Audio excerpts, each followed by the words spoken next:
Welcome to Primary Care Today on ReachMD. I'm your host, Dr. Brian McDonough, and with me is a very interesting guest. Now, he is a cardiologist, and we're going to talk a lot about the heart issues and practicing medicine. But it's a very interesting guest I have. It's Dr. Andrew Waxler. Dr. Waxler is a cardiologist outside of Philadelphia, but he also is the nephew of a very famous comedian. And that comedian is Joan Rivers, and it has had an impact on his practice, and it's had an impact maybe on her life as well, because her father was a primary care physician. So for a bunch of us listening who are physicians in primary care, this is actually really interesting to see almost 3 generations of how this has impacted people. So first of all, Dr. Waxler, welcome to the program. Well, thank you for having me. It's a pleasure to be on this program. My first question, and I think it's an important one that I want to ask you, is what's it like being the nephew of Joan Rivers? Did you know her well? Did you have an opportunity to talk with her on many occasions? It was a lot of fun to be the nephew of Joan Rivers when I was young and as a teenager, etc. My wife, with whom I've been married for 24 years, used to say it's a fun fact. It doesn't change our life, but it's kind of a neat thing. In my 30s and 40s, as I had little kids and I was trying to build my career, I probably saw her once or twice a year. But then in the last 5 to 7 years, I sort of reconnected with her. I never lost connection with her, but I would probably see her twice a year for those busy years, more because of my schedule than hers, frankly. But, it was neat to grow up in that family. Her sister, my mother, the two of them were sort of big into girl power and really did a lot of things in the 1950s in Manhattan. My mother was one of the first women to go to Columbia Law School. I used to always say that my mother used to be the star of the family, and then Aunt Joan sort of passed her. But their dad, my maternal grandfather, was a PCP before they called him PCPs. He was, they would call him a sort of a general practitioner back in Brooklyn in the 30s and 40s and 50s and 60s. And then actually my father, who's obviously not genetically in that same tree, but my father was a cardiologist. So I've sort of been bombarded by professional people, and I definitely inherited the sense of humor from my grandfather and my mother and my aunt. Did you have an opportunity to know your grandfather while he was alive? I did. My grandfather died in 1985. I was a freshman in college, but I did get to know him for a few of my younger years and early teenage years, of course, and he was very, very funny. He was just a funny, sort of sarcastic guy.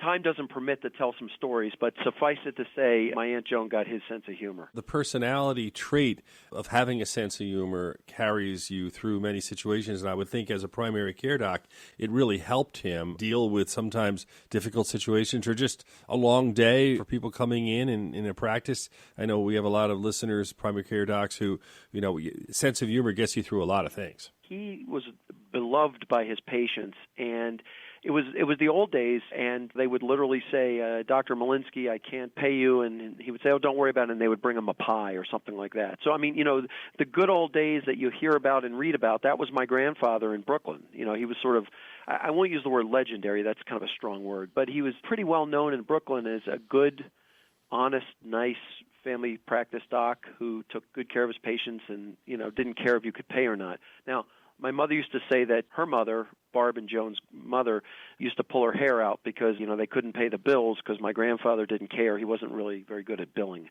He wouldn't do well in today's day and age where we're all being held accountable for doing paperwork and billing. It's interesting because your Aunt Joan, just my knowledge of her, she did very well outside of being a comedian. She not only, as you say, was a trailblazer as a woman at a time when it was hard to be a female comedian, and there's been many stories about that and the path she had to blaze, but also in her later years with QVC and her products and things and moving on to E! Entertainment Network, she really became quite a business unto herself. Yes, no, my aunt was quite a spark plug and really it sort of rose like a phoenix from at least 2, if not 3 times it looked like her career was pretty much over, and she remade herself. The one cool thing about my aunt that most people don't know is she was into physical fitness way before anybody else was. Well, I shouldn't say that, but way before it became sort of popular and cool, and she never made an exercise video, but apparently she would get up at 6 in the morning and work out with a personal trainer and all that. And again, she never told anybody this.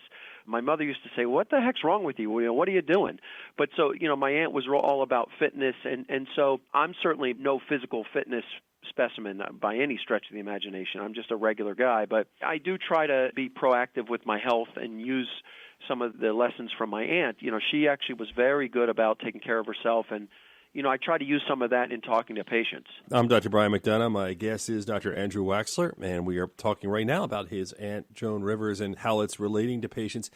I actually saw your aunt perform once in Las Vegas when I was probably 13 or 14 years old. I went out there with my father, and I remember because that was at a point where she was very on the top of her game, as you say, up and down. It was one of the times she was on the top. She was appearing in Vegas, and I remember being 13 or 14, and for whatever reason, it was really funny, but I remember she did this routine, and it was medical, about going in for a pelvic examination. And she had this routine where she talked about it, and she was up on the chair, and she was up on the stirrups, and she said the doctor left the room, and the door was wide open, and she was there, and she said, and this man walked by and went, "Hey, Joan, I didn't know you'd be here."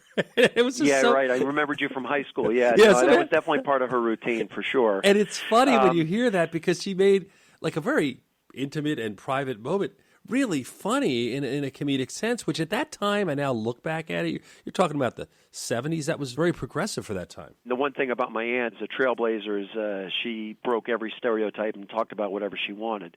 She was good friends with George Carlin, and her mentor was a guy named Lenny Bruce. So these were people that was their shtick. But in terms of my family and heart disease, my grandfather actually had a heart attack at age 74, and my grandmother actually died suddenly of Takotsubo's cardiomyopathy, broken heart syndrome. So there is some heart disease that runs in our family, and so, that does kind of bring us full circle about, heart disease. Is that what got you interested in becoming a cardiologist? We were talking a little before the program began, and not only are you practicing cardiology, but you teach medical students, trained at Penn. You've had a very serious and continue to have a very serious career, all things aside about family connections. What was it that got you to be focusing on cardiology? Was it those family events? I know you mentioned, I believe you said your dad was a cardiologist as well. Yeah, what really got me into cardiology, I think, was my father died young, and I kind of followed in his footsteps. And it's funny, I always sort of had this bias because of my father, but then when I was at Penn Medical School, that was actually the thing that interested me the most. So I like to think that maybe I was subconsciously influenced, but I like to think that I did make a conscious decision. But in terms of moving up to the present day, in terms of what we face today, you and I, you as a primary care physician, and all of our listeners, coronary disease is just such a big thing that we all deal with. As I said, my grandfather did have a myocardial infarction. So I think that I really like to take care of coronary disease because it is such a prevalent and devastating disease, and we can make such a big difference in that regard. I did this television series years ago, and I'm sure this part of it hasn't changed, but I asked about 25 different cardiologists. I interviewed them all and said, what is the one thing you would tell people to change if they could? And they all said, don't smoke, don't smoke, don't smoke. So when we get past don't smoke, which is obviously a crucial part of heart disease, what are the suggestions when we get somebody in our exam room and we have a few minutes to talk with them and try to get some advice? What things do you tell your patients about the heart and ways to stay heart healthy and get them to think about it seriously? Well, again, don't smoke, as you've already said. Eat a balanced diet, such as a Mediterranean diet. Eat smaller portions. Go for a walk every day. Try to be proper in terms of your weight. But see your doctor. See your primary care physician. That's very important. Get checkups. We call hypertension the silent killer for obvious reasons. But similarly, hypercholesterolemia and to some extent diabetes, obviously when people really have diabetes in a bad way, it causes a lot of symptoms. But diabetes can be silent. Hypertension, high cholesterol can be silent. Even coronary disease starts out silently. We've known for decades that back in the Korean War and the Vietnam War, these young, healthy guys that happened to be shot in a war, they were in the wrong place at the wrong time, actually a lot of them had early coronary disease. So it is important to work on prevention as an individual patient, but it's also important to see your physician. And frankly, if I can go one step further, to report any suspicious symptoms, chest discomfort, shortness of breath, anything like that. And those so it's about prevention, but also early diagnosis. Now, you hear a lot of people, obviously they talk about family history, and we all know we need to worry about family history. You know firsthand about family history. So what steps do you take in your own life that you have done to try to give yourself the best chance to obviously beat the odds? Well, I try to do all of those things I mentioned a moment ago. I don't smoke. I try to keep the proper weight. With the help of my wife, I'm trying to eat a better diet. I try to walk every day and that kind of thing. But, Dr. McDonough, I think it's important that we point out that if a person starts having any discomfort in their chest, that, people worry about pain. I always tell patients it's not pain. It's more of a tightness or heaviness or pressure. patients have any discomfort in their chest or any unexplained shortness of breath doing simple activities, they really should report that to their doctor and get evaluated. I think that's as important as prevention is. Yeah, and the denial mechanism, though. I'm now at the age where I have a lot of friends, and they'll come up to me, like indirectly, and they'll say, I've been feeling that. I'm like, well, you got to get checked out. Oh, no, I really don't want to because they're going to make a big deal about it.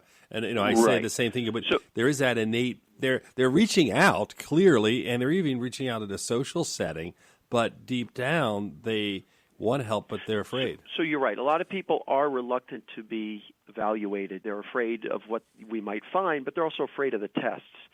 So one test that I've discovered in the last 3 to 4 years that I've found helpful is this relatively new Chorus, C-O-R-U-S, Chorus CAD blood test.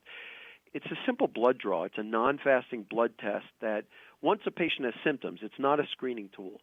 But once a patient has chest discomfort or shortness of breath or even jaw discomfort, left arm discomfort, anything that could be cardiac, it's this non-fasting blood test that you get a score back in about 3 days, and it's a score from 1 to 40. It's very simple for the cardiologist, for the PCP, for the patient himself or herself to understand. It's really, I don't play golf. I'm one of the few cardiologists who doesn't know how to play golf, but it's like golf in the sense that lower is better. We all know golf scores you want them to be low. So the core score, anything less than 15 on a scale from 1 to 40 is great news. It's got a 96% negative predictive value. You've basically, essentially with almost 100%, again, technically 96% is the magic number that was found in the COMPASS study, you've really almost ruled out coronary disease. And, this is very helpful for a busy PCP and for the patient himself or herself. If the person's having some vague chest discomfort or vague shortness of breath and you kind of think, I'm not really sure what to make of this, you send off one of these blood tests. If it's negative, you're done. And if it's intermediate to high, then either you get a stress test or you send the patient to the cardiologist.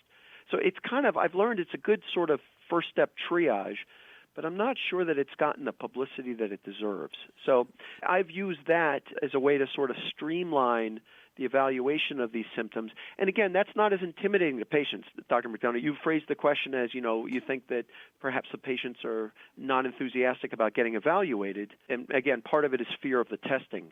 But this is a blood test. I mean, nobody's really afraid of getting a blood test, I would think. That maybe my teenage daughter, but other than that. That's right. They're afraid of that. We only have time for about one more question. Is there something I didn't bring up that you would like to talk about that you really think we should add before the program ends? I think it's important that we as physicians develop a rapport with our patients and really, can have a heart-to-heart conversation, no pun intended, with our patients, because coronary disease is by far the number one killer out there. And PCPs, you guys as PCPs have the hardest job because you have to know a little bit about everything. And as I said, my grandfather was a PCP, and I have the most highest respect for the PCP. But let's not lose sight of the number one killer, and that's coronary disease. And people can present with atypical symptoms.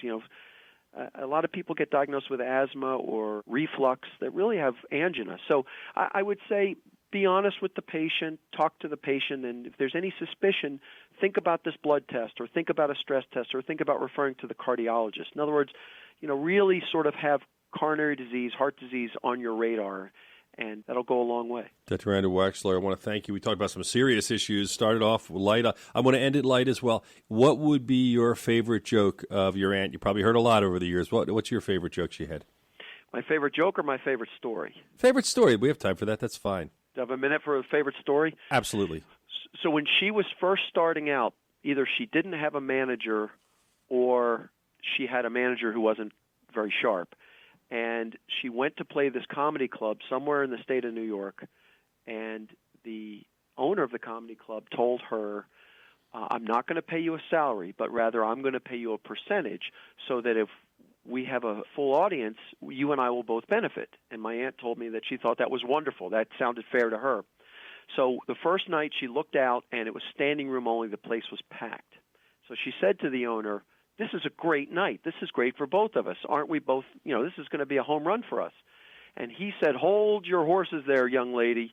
A lot of those people out there are journalists, and I let them in for free, and you don't get a cut of that. So a lot of the people out there don't count for your cut. So most people would just say whatever and walk away. Not my aunt. My aunt weaved into her act. Right in the middle of her act, she said, and this part was true, she went to Barnard, and she majored in English.